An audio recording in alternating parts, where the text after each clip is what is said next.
Gold, trusted gold buyers. మీరు తాకట్టు పెట్టిన బంగారాన్ని తేజ్ గారి యాక్సిడెంట్ అప్పుడు పర్సనల్ గా చాలా సఫర్ అవ్వలేదా మీరు? 100% అయ్యాము. ఎందుకు అవ్వలేదు? తినేసింది లోపల. ఫోన్ స్విచ్ ఆఫ్ చేసేసుకొని. అవును, ఆఫ్ చేశాను. 100% ఆఫ్ చేశాను నేను. ఏమని ఆన్సర్ చేస్తాను నేను అప్పుడు? ఏం క్వశ్చన్స్ అడుగుతారు? బట్ వచ్చిన వాటిల్లో కూడా సాయి తేజ్తో పాటు నరేష్ కొడుకున్నాడు. అవును, ఇద్దరు కలిసి అంటే 400 కిలోమీటర్స్ వెళ్ళారు. తర్వాత 400 కిలోమీటర్స్ బైక్ ఇండియాలో. తర్వాత కాలంలో ఇవన్నీ అబద్ధం అని తేలింది కాబట్టి సరిపోయింది, కానీ ఇద్దరు తాగున్నారు. ఇట్లాంటివన్నీ వందల పుకార్లు వచ్చినాయి. ఎలా హ్యాండిల్ చేశారు? రోడ్డు మీద మట్టి ఉంటే తాగనవసరం లేదు, చవన్ బ్రష్ చేసుకున్న పడిపోతారు కింద. ఫస్ట్ ఆఫ్ ఆల్ డ్రింకింగ్ నేను చెప్తానండి, నేను కాలేజ్ టైంలో తాగేవాడిని అండి బాగా. ఓకే. ఎందుకు? ఎవడి కెపాసిటీ ఎక్కువ ఉంది ఫ్రెండ్స్ మధ్యలో, ఈ ఒక కామెడీ పేర్ ప్రెషర్ వల్ల. But I never enjoy drinking. ఏదో ఏదో కలిస్తే ఫ్రెండ్స్తో కలిసినప్పుడు నేనుగా వెళ్ళి తాగేది అండ్ తాగేయడానికి ప్రోగ్రాంలు వేసుకునే ఇది కాదు. Okay, I don't know, I'm a smoker. I smoke till today. నేను ఎప్పుడు క్విట్ చేస్తాను నాకు తెలియదు. అదొకటే నాకు ఇస్తుంది ఆనందం. నేను చాయ్ ఇష్టం, నాకు బ్లాక్ కాఫీ ఇష్టం, ఇంతే. మందు ఎప్పుడు ఇష్టపడలేదు దాంతో, అంటే నెవర్ లాంగ్డ్ ఫర్ ఇట్.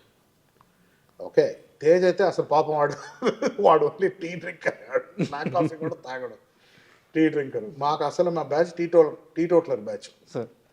పార్టీకి ఎప్పుడు వెళ్తాం మేము పబ్కి, ఎప్పుడన్నా కలిసి ఎప్పుడన్నా బయటికి వెళ్దాం రా మ్యూజిక్ అంటే వెళ్తాం. ఒక వైపు వెళ్తే ఒక బీర్ ఏదో తాగుతా, జస్ట్ ఫర్ ద మూడ్. అంతేగాని ఓ తాగేసి. First of all sports bike తాగి నడపడం ఏంటండి? నాకు అర్థం, లాజిక్కే ఉండదు దాంట్లో. సి డెఫినెట్లీ స్కిడ్ అయితే పడ్డాడు, but as he was not drunk, he doesn't drink. ఎప్పుడో బర్త్డే కంటే ఫార్మాలిటీకి ఒక షార్ట్ ఏదో వేస్తారు, అందరూ వేస్తారు. లేక ఇప్పుడు 40 ఏళ్ళు వస్తుంది అందరికి, ఇప్పుడు ఏం చిన్న స్కూల్ పిల్లల. But alcohol never. నేను ఐ యూస్ టు. మధ్యలో they was a face where I drank and నా ప్రాంకేస్ దొబ్బింది. అవునా? అంత అంటే not because of alcohol, okay, because of my life style okay, and my eating habits.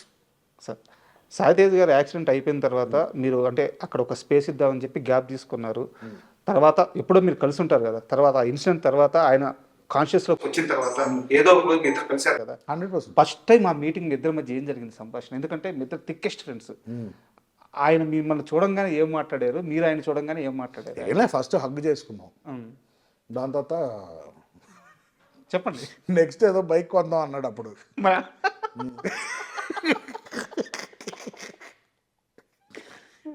So ఆ model పేరు చెప్పి next ఏంటి ఇదా, 400 కిలోమీటర్స్ ఎలా వెళ్ళేవారు నువ్వు స్ట్రీట్ ట్రిపుల్ బైక్లో అడిగా.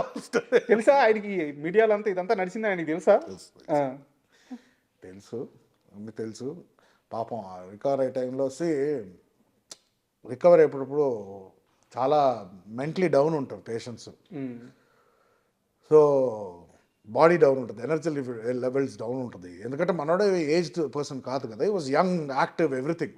ఇప్పుడేంటి బ్రెయిన్ రెస్పాండ్ అవ్వడానికి టైం పడుతుంది, స్పీచ్ ఇంపైర్మెంట్ ఉంది.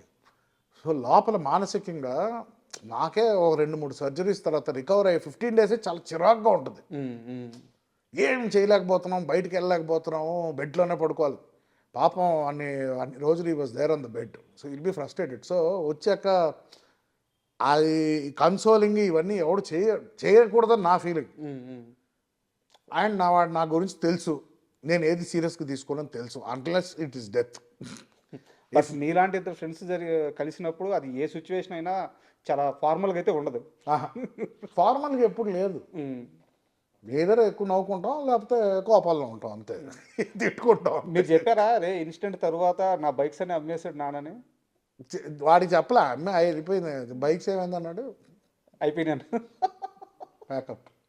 ఏం సార్ మీ ఇద్దరి మధ్య అంత థిక్ రిలేషన్, అంటే అది ఫ్యామిలీ బాండింగ్ లాగా అయిపోయింది. ఎలా సెట్ అయింది అంత స్నేహం ఇద్దరి మధ్య? ఇప్పుడు మీరు అడిగిన క్వశ్చన్కి స్క్రీన్ ప్లే ఆఫ్ లైఫ్ అంతే. What is meant to be అది జరగాలని రాసి పెట్టుంది. చెన్నైలో మేము హార్డ్లీ 4-5 years మరి కలిసి ఉన్నాం. దాంతో హైదరాబాద్కి వచ్చాడు. నేను కాల్ చేయలేదు, నాకు నంబర్ లేదు. హైదరాబాద్కి వచ్చాక చరణ్ని కలిసాక తేజ్ నెంబర్ తీసుకున్నా, ఓకే. ఫోన్ చేశా, కలిసాము. అప్పుడు మేము క్రికెట్ ఆడేవాళ్ళం. సో మనోడు రాజూస్ క్లబ్లో రాజూస్ క్రికెట్ క్లబ్లో ఆడేవాడు. ఒకరోజు ఎవరో చెప్పారు క్రికెట్ సిక్స్లు బాగా వేస్తున్నాడు అక్కడ, సూపర్ మీ ఫ్రెండ్ అంటే, అప్పుడు నేను వెళ్ళా, కలిసాం. మళ్ళీ ఒకసారి కలిసాం. దాని తర్వాత కొన్ని 1-2 years కలవలేదు. ఓకే. దాని తర్వాత సబ్వేలో కలిసా. తర్వాత అప్పటికి ఇంకా మనోడు యాక్టింగ్ ఏం లేవు, నేను ఎడిటింగ్లో ఉన్నప్పుడు. అప్పుడు సబ్వేలో కలిసా ఇంకో ఫ్రెండ్తో. మళ్ళీ అప్పుడు స్టార్ట్ అయింది పరిచయం. మళ్ళీ అప్పుడు మీట్ అవ్వడం స్టార్ట్ అయింది. ఓకే. దాంతో రెగ్యులర్ కలవడం స్టార్ట్ అయ్యాడు మళ్ళీ. బట్ ఇదేంటంటే ఫ్రమ్ నేను I think I was in 4th or 5th. అప్పుడు ఆ టైం నుంచి నాకు ఒక ఎవ్రీ ఫేజ్లో కలుస్తూ ఉండేవాడు.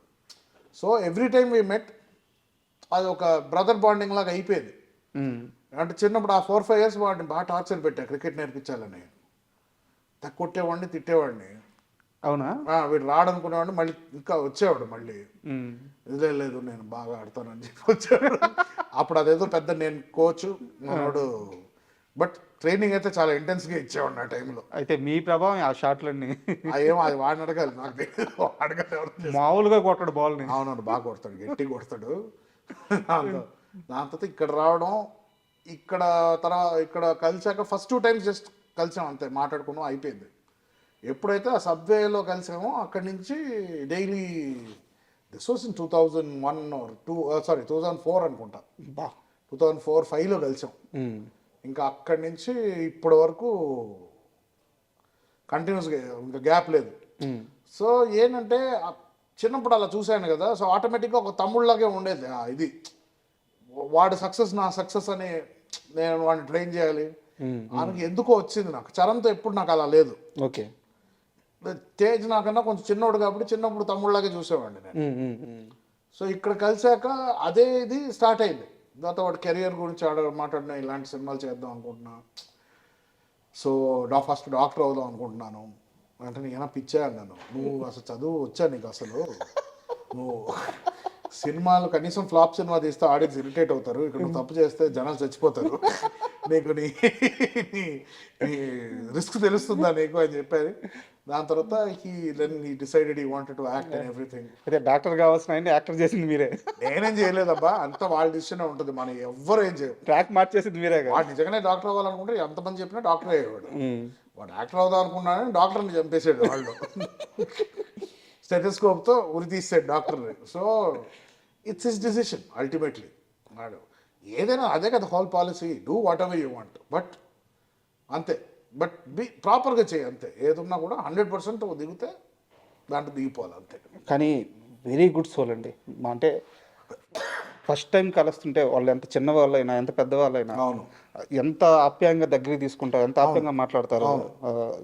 తేజ్ నాకు చిన్నప్పుడు చాలా అండర్ కాన్ఫిడెంట్గా ఉండేవాడు, షై ఎక్కువ, చాలా కొంచెం భయం, షైనెస్ ఎక్కువ. అండ్ చిన్నప్పుడు ఏంటంటే ఆ ట్రైట్స్ ఉండిపోతాయి మనలో.